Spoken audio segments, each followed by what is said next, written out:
Peter's existing. Yes. What is your favorite Peter theory? Well, I like the observer theory, obviously, since I got all dressed up in observer garb. I think that would be a super cool way to bring Peter back into the show, but I don't get to make those decisions. So Stands on your hair? I told them I was willing to shave my head for this. They were, somehow that didn't get past Fox and Warner Brothers. They weren't down. Oh, all right. Yeah. They will maybe back on the show with your hair soon. We shall see. I mean, they're still paying the check, so I know I'm coming back eventually, but I don't know. And you're here. And I'm here, so that's a pretty good tip-off. Yeah. How far in advance did they tell you? Yeah? I mean, Are you going back to LA? I'm going back to LA late tonight. Okay. So where are you going now? I have to go get my family on a bus and everything. Yeah. Jealous. Alright, well, I'll give you a shot. We should get together next week. How did he look in his suit? Did you guys? Right? Well. Tell him. They say shaved head. Not me, they said shaved head. He lied. Dirty liar.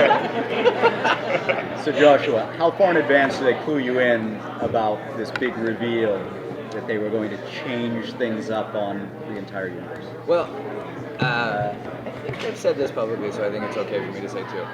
That the big reveal was actually something that we worked on together. So most of the stuff in Fringe is script comes to you, you do it.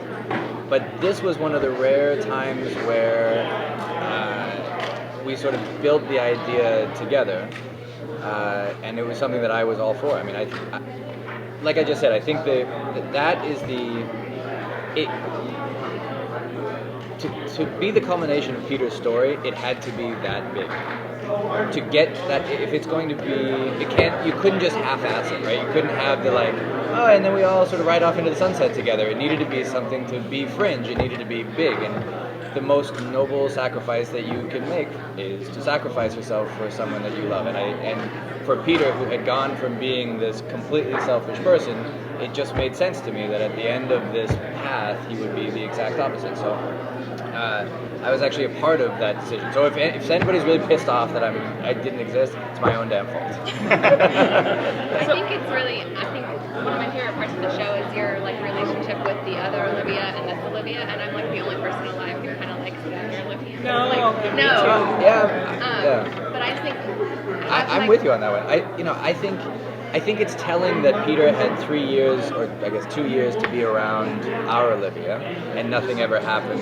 Nothing romantic ever happened. Though they were very closely bonded, nothing romantic ever happened between the two of them. And there was some sort of animalistic thing as soon as he saw the one from his side, that it took all of about 8 minutes before they were naked and bouncing around together. So I don't think that's by accident.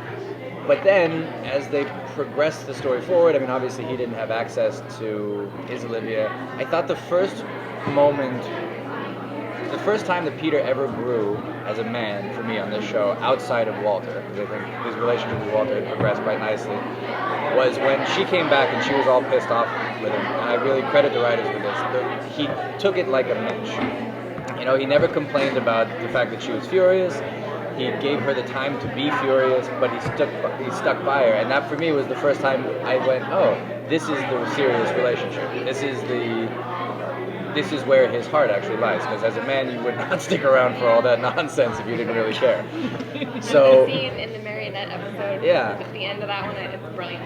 Yeah, and she knocks that out of the park. Yeah. But the other version of that is, she starts flipping him shit, he gets defensive. The guy who gets defensive, he's not really in for the long haul. If he doesn't want to hear what she has to say, and he reacts in any other way, then that tells me that this is kind of a BS relationship. But the fact that he's willing to, A, be honest with her, but B, take it on the chin and let her work out all of the anger, that was the first time that I thought, now I get it. And so that, to me, was the beginning of what necessitated the ending being as dire as it was. When he went to the future and he was married and he saw his wife, and he felt that emotion of having been with her for 16 years and he's still wanting to have kids, and the world is falling apart around them, and he's still so in love, he thinks there's a future for them. That could only end with him making some noble gesture to sacrifice himself for her. So that it had to be that big to satisfy the story that we built up. We need to take it, guys. Thanks so much. Thank you. Take care. Thank you so much. Thank Have you. a great Enjoy time. Pacey-Con 2011. Yes, exactly. And with that, I would like to conclude Pacey-Con. See you all back here next year.